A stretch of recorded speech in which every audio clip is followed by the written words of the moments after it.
धर्म के नाम पर कर रही है राजनीति भाजपा और टीएमसी। जी हां, सीआईटीयू और सीपीआईएम के नेताओं का आरोप, मंदिर मस्जिद की बातें करने वाली सरकार जनता की समस्याएं पर नहीं है ध्यान। धर्म के नाम पर उलझा रहे हैं टीएमसी बीजेपी। जिस जमुड़िया में टीएमसी की सरकार है, उसी जगह पर लाल झंडा ने निकाली रैली। बढ़ते हैं खबरों की ओर। सीटू द्वारा आयोजित 3 दिवसीय शिल्प बचाओ, नौकरी बचाओ, जिला बचाओ एवं बंगाल बचाओ अभियान के तहत रविवार सुबह विशाल पदयात्रा की शुरुआत हुई। ये पदयात्रा जमुड़िया के पुनियाटी से प्रारंभ होकर जमुड़िया बाजार होते हुए अक्खलपुर के रास्ते नीमाडांगा पहुंची। दोपहर में संक्षिप्त ठहराव के बाद पदयात्रा पुण्य शिवडांगा से शुरू हुई और निघा कोलेरी होते हुए रोटी बाटी मार्ग पर आगे बढ़ी। निर्धारित कार्यक्रम के अनुसार पहला दिन यहीं समाप्त हुआ। इस पदयात्रा में बड़ी संख्या में कार्यकर्ताओं और समर्थकों ने हिस्सा लिया तथा रोजगार सुरक्षा व उद्योग संरक्षण की मांगों को जोरदार ढंग से उठाया।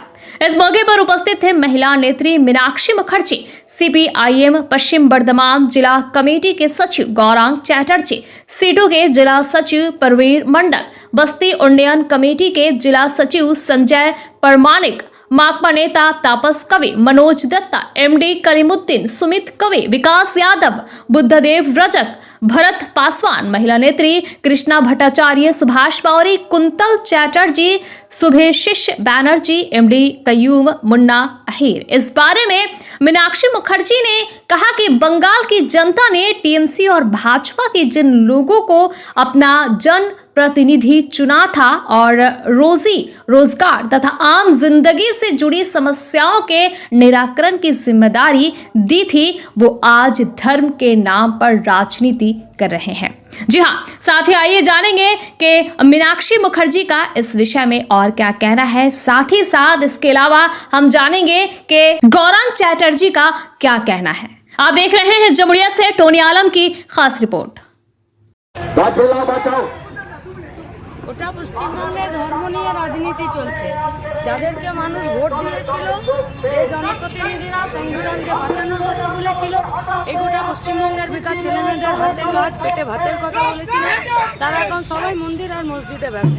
লাল ঝান্ডা রুটি রুজির কথা বলে, তার জন্য লড়ে, তার জন্য শহীদ হয়, তার জন্য ছাঁটাই হয়, ঘর ছাড়া হয়, ক্ষতিপূরণ দিতে বাধ্য হয়, তারাই রাস্তায় থাকে। তাই লাল ঝান্ডা রাস্তায় আছে। এই গোটা পশ্চিম বর্ধমানের কয়লা খনি থেকে শুরু করে রেগার কাজ, পরিযায়ী শ্রমিক এবং মা বোনেদেরকে বাঁচানোর স্বার্থে, স্কুলগুলোকে বাঁচানোর স্বার্থে। যে আপনারা ইতিমধ্যেই জেনেছেন যে কোচবিহার থেকে কামারহাটি পর্যন্ত একটা পদযাত্রা চলছে। সেই একটা যাত্রা চলছে, সেটা হচ্ছে বাংলা বাঁচাও যাত্রা। সেই বাংলা বাঁচাও যাত্রার সাথে সাযুজ্য রেখে আমরা আমাদের পশ্চিম বর্ধমান জেলাতে 4টে জাঠা বার করেছি। এই 4টে জাঠা এই 6 তারিখ থেকে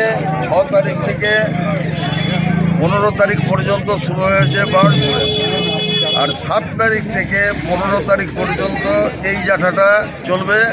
এটা জামুড়িয়া, রানীগঞ্জ, অন্ডাল এলাকা পরিক্রমা করবে। আর আরেকটা জাঠা যেটা বেরিয়েছে দুর্গাপুরের এলাকা থেকে, মানে কাঁকসা থেকে, বৃন্দাবনপুর থেকে শুরু হয়েছে, ওটা কাঁকসা দুর্গাপুর এলাকা পরিক্রমা করবে। এবং আরেকটা জাঠা যেটা 11 তারিখ থেকে বেরোবে, সেটা হচ্ছে সাক্তরিয়া থেকে একদম চিত্তরঞ্জন পর্যন্ত। এই পশ্চিম বর্ধমান জেলাতে এই 4টে যে জাঠা বেরোচ্ছে, এই 4টে জাঠার স্লোগান হচ্ছে শিল্প বাঁচাও, কাজ বাঁচাও, জেলা বাঁচাও এবং রাজ্য বাঁচাও।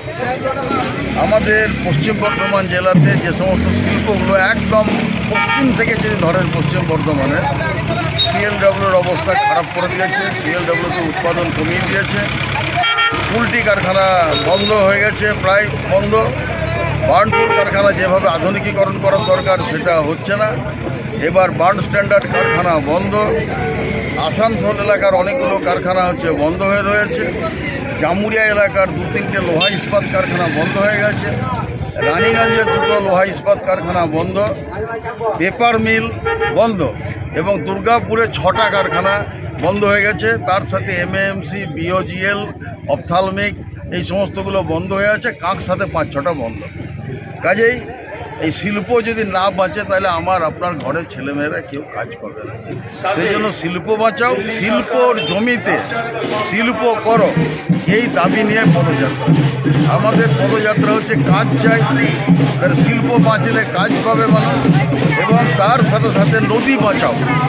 কারণ এই যে ধরুন আমাদের জেলাতে 6টা নদী আছে, আপনারা জানেন যে 6টা নদীর মধ্যে মূল যে প্রধান দুটো নদী, একটা হচ্ছে দামোদর নদী আর একটা হচ্ছে অজয় নদী।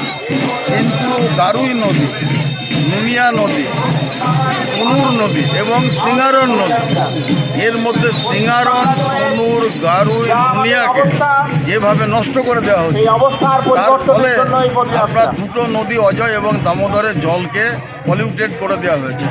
এই অজয় এবং দামোদর আমাদের পশ্চিম বর্ধমান জেলার নয়, কলকাতা পর্যন্ত তার লাইফ লাইন, এবং এই নদীর বালি তুলে নদীকে নষ্ট করছে, বালি চড়ে দেয়।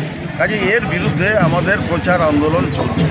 আমাদের প্রচার আন্দোলন কয়লা শিল্পের ক্ষেত্রে যে বেসরকারীকরণ হয়েছে এবং যেভাবে প্যাচ এবং আউটসোর্সিং চলছে, তার ফলে দেখা যাচ্ছে কলিয়ারিতে প্রোডাকশন বেশি হচ্ছে কিন্তু কয়লা বিক্রি হচ্ছে না। আর কয়লা বিক্রি না হওয়ার জন্য ইসিএল ম্যানেজমেন্ট কলিয়ারি ওয়ার্কারদেরকে বেতন দিতে পারছে না। গত 2-3 মাস ধরে নির্দিষ্ট সময়ে যে বেতন দেওয়ার কথা ছিল সেই বেতন দিতে পারেনি। এই মাসে হচ্ছে যে এখনো পর্যন্ত 7 তারিখ হয়ে গেল, এখনো বেতন দিতে পারেনি। যদি শ্রমিকরা যদি বেতন না পান তাহলে পরে এই শিল্পাঞ্চলে একটা যে টাকার আমদানি হয়, এটা বড় টাকা হচ্ছে কয়লা খনির শ্রমিকদের কাছ থেকে আসে। এই টাকা না পাওয়ার ফলে শ্রমিকরা যদি সময়ে হাতে টাকা না পান তাহলে দোকান দানি, হাট বাজার সব ধ্বংস হয়ে যাবে। কাজে জেলাকে বাঁচাতে গেলে শ্রমিকদেরও বেতন চাই, শ্রমিকদের ঠিক সময়ে বেতন দিতে হবে, এবং যাতে করে প্রাইভেটাইজেশন, আউটসোর্সিং কম করা হয়। কারণ এই কথা আমরা আগেই বলেছিলাম, যখন হচ্ছে টাঙ্কেল জাটা শুরু হয়েছিল তখনই আমরা বলেছিলাম যে একটা সময় কিন্তু এই সংকট আসবে। আজকে কিন্তু সেই সংকট হচ্ছে দেখা দিয়েছে। মহিলাদের উপর অত্যাচার বার্নপুরে হয়েছে, দুর্গাপুরে হয়েছে, কাঁকসাতে হয়েছে, রানীগঞ্জে হয়েছে, জামুরিয়াতে হয়েছে, সিদুলিতে হয়েছে, বিভিন্ন জায়গাতে হয়েছে। কাজে এই মহিলাদের উপর হচ্ছে অত্যাচার বন্ধ করতে হবে, ছেলে মেয়েদের কাজ দিতে হবে। যখন আগে ঘরে ঘরে বিএসসি পাওয়া যেত, এখন বাড়িতে বাড়িতে হচ্ছে আপনার ইঞ্জিনিয়ার আপনারা পেয়ে যাবেন। কিন্তু ঘরে ঘরে ইঞ্জিনিয়ার হলেও তারা 10-12 হাজার টাকার কাজের জন্য দৌড়াদৌড়ি করছে। কাজে গোটা রাজ্য জুড়ে তৃণমূল এবং বিজেপির যে সমস্ত কারবার, তার ফলে মানুষের জীবনে নাভিশ্বাস উঠেছে। আমাদের রাজ্যের মাননীয় মুখ্যমন্ত্রী, তার মুখটাতে ঘাস ফুল, কিন্তু গলা থেকে হচ্ছে পা পর্যন্ত হচ্ছে গেরুয়া, এবং সেখানে পদ্মফুল আঁকা রয়েছে আর কি। এবং এই যে হাফ বিজেপি হাফ তৃণমূলী মুখ্যমন্ত্রী যিনি রয়েছেন আর কি, এবং তার ফলে মানুষের হচ্ছে যে আরও অবস্থা খারাপ হয়েছে। অর্থাৎ তৃণমূল এবং বিজেপির এই যৌথ যে গঠবন্ধন, এইটাকে না ভাঙতে পারলে আপনার আমার কারো নিস্তার নেই। এই জন্য জেলা রাজ্যকে বাঁচানোর জন্য আমাদের এই পদযাত্রা। सन ऑफ बंगाल के माध्यम से हर खबर आप तक सबसे पहले पहुंचाई जाती है। सन ऑफ बंगाल जहां यूट्यूब, फेसबुक और वेबसाइट हर जगह पे है। हमारे यूट्यूब पे आप देखिए सन ऑफ बंगाल की खबरें। इसके अलावा सब्सक्राइब कीजिए, फेसबुक पे जाइए, फेसबुक पेज को फॉलो कीजिए। इसके अलावा हमारे वेबसाइट पर भी जाकर आप देख सकते हैं हर तरह की खबरें सबसे पहले। जी हाँ, हमारा वेबसाइट है www.sonofbengal.in। धन्यवाद।